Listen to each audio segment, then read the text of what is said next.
Hi friends, कैसे हो आप लोग। उम्मीद अच्छे होंगे और आपकी प्रिपरेशन भी अच्छी चल रही होगी। तो आज हमारी 5 मिनट वोकेबलरी सीरीज का लेक्चर नंबर 13 है। टाइम वेस्ट नहीं करते हैं, अपने लेक्चर को शुरू करते हैं। सिनोनिम एंटोनिम्स देख लेते हैं। नेक्स्ट वर्ड है फेथफुल। फेथफुल होता है वफादार। सिनोनिम्स हो जाएंगे लॉयल, ऑनेस्ट यानी कि ईमानदार होना, डिवोटेड ट्रस्टवर्दी यानी कि जिस पे विश्वास किया जा सके, और रिलायबल। ये सभी हो जाएंगे सिनोनिम्स। एंटोनियम डिसलॉयल हो जाएगा, फेथलेस जिस पे मतलब फेथ नहीं किया जा सकता, डिसऑनेस्ट, अनरिलायबल, और ट्रेचरस। ये सभी हो जाएंगे एंटोनियम्स। नेक्स्ट वर्ड है फेमिलियर। फेमिलियर होता है परिचित होना किसी चीज़ से। नोन यानी कि किसी के बारे में परिचित होना, रिकग्नाइज्ड, कॉमन होना, यूजुअल और फ्रेंडली। ये सभी हो जाएंगे सिनोनियम जिनका मतलब होता है परिचित होना। स्ट्रेंज मतलब एक तरह से परिचित नहीं होना, स्ट्रेंज होना। अनफैमिलियर, अननोन, रेयर और डिफरेंट। ये सभी हो जाएंगे एंटोनियम्स। नेक्स्ट है फेटल। फेटल होता है घातक। सिनोनिम्स हो जाएंगे डेडली, डेंजरस, डेंजरस भी खतरनाक होता है, जैसे इमोर्टल, लीथल और डिस्ट्रक्टिव। ये सभी हो जाएंगे सिनोनिम जिनका मतलब होता है घातक। एंटोनिम हार्मलेस यानी कि जिससे कोई भी हानि नहीं होगी, सेफ यानी कि सुरक्षित, हेल्दी जो स्वस्थ हो मतलब कि घातक नहीं हो, बेनिफिशियल जो लाभदायक हो, और हेल्पफुल। ये सभी हो जाएंगे एंटोनियम्स। नेक्स्ट है फ्लेक्सिबल। फ्लेक्सिबल होता है लचीला। सिनोनिम एडजस्टेबल, जिसे आप अपने जो अकॉर्डिंग एडजस्ट कर सकते हैं, यानी कि फ्लेक्सिबल हो सकते हैं।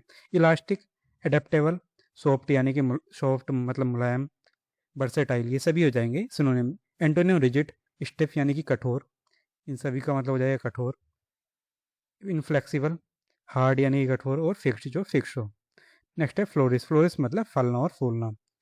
Synonym prosper. प्रोस्पर होता है फलना फूलना, ग्रो करना, थ्राइव, ब्लूम और सक्सीड। ये सभी हो जाएंगे सिनोनिम। एंटोनियम डिक्लाइन होना, फेल हो जाना, असफल होना, डिट्रॉइट, कोलैप्स यानी गिर जाना, और विदर। ये सभी हो जाएंगे एंटोनियम्स। नेक्स्ट ओडब्ल्यूएस देखते हैं।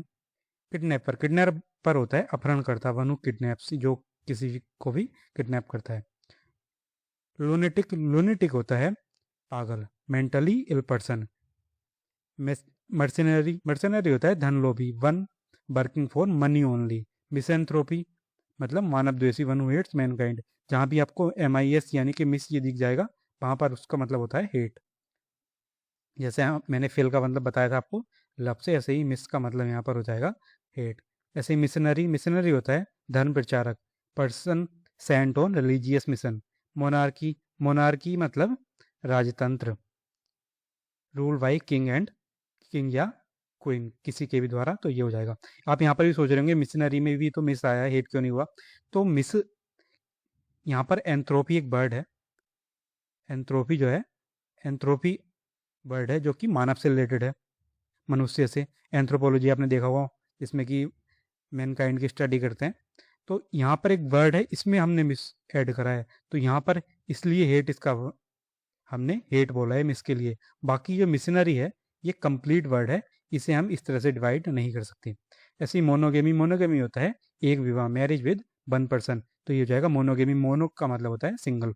ऐसे ही पॉलीगेमी हम कर चुके हैं, जिसमें एक से ज़्यादा होता था, तो पॉली का मतलब मोर देन वन होता है। नर्सिसिस्ट। तो यहाँ पर नेक्स्ट वर्ड देखते हैं, नर्सिसिस्ट यानी कि आत्ममुक्त व्यक्ति, self loving person. Novice. Novice होती है नौसिखिया यानी कि बिगिनर।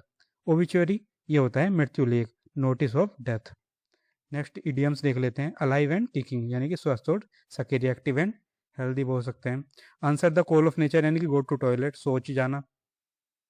आर्मचेयर क्रिटिक यानी कि वन हु ओनली क्रिटिसाइज, जो केवल आलोचना करने वाला होता है। एज कूल एज ककम्बर यानी कि वेरी काम, शांत स्वभाव वाला। एट लोअर हेड्स मतलब इन कन्फ्लिक्ट यानी कि झगड़े में। एट वंस विट्स एंड यानी कि कंप्लीटली पजल्ड, बहुत ज़्यादा परेशान हो जाना ये बोल सकते हैं। बैड ब्लड मतलब बिटर रिलेशंस, दुश्मनी। यहाँ पर आप जो इडियम्स है उन्हें इंग्लिश में ही याद रखें किसी भी चीज़ को, तो ज़्यादा बेनिफिशियल होगा। यहाँ पर नेक्स्ट देखते हैं। बैग एंड बैगेज होता है विद ऑल बिलोंगिंग्स यानी कि सामान सहित। बीट होलो मतलब डिफीट बैडली, बुरी तरह हरा देना। Beggars can not be choosers यानी कि पुअर कैन नॉट चूज, मजबूर व्यक्ति चयन नहीं कर सकता, यानी कि जो मजबूर है उसके पास जो ऑप्शन है वही है होगा। बाकी उसके पास काफ़ी ऑप्शन नहीं होंगे कि उसे इतने ऑप्शन है और उसे एक भी कोई भी चूज़ करना होगा, कि उस पर एक ही ऑप्शन होगा जो उसे चूज़ करना होगा। इस तरह से आप याद रख सकते हैं। बाकी इस लेक्चर में इतना ही था। इसका PDF आपको टेलीग्राम पर मिल जाएगा, और इसकी हमने प्लेलिस्ट भी क्रिएट कर दी है। उसका भी लिंक आपको, दोनों का लिंक आपको डिस्क्रिप्शन में मिल जाएगा, वहाँ से आप ज्वाइन कर सकते हैं टेलीग्राम को और प्लेलिस्ट को भी। बाकी इस लेक्चर में इतना ही था। जय हिंद, मिलते हैं नेक्स्ट लेक्चर में।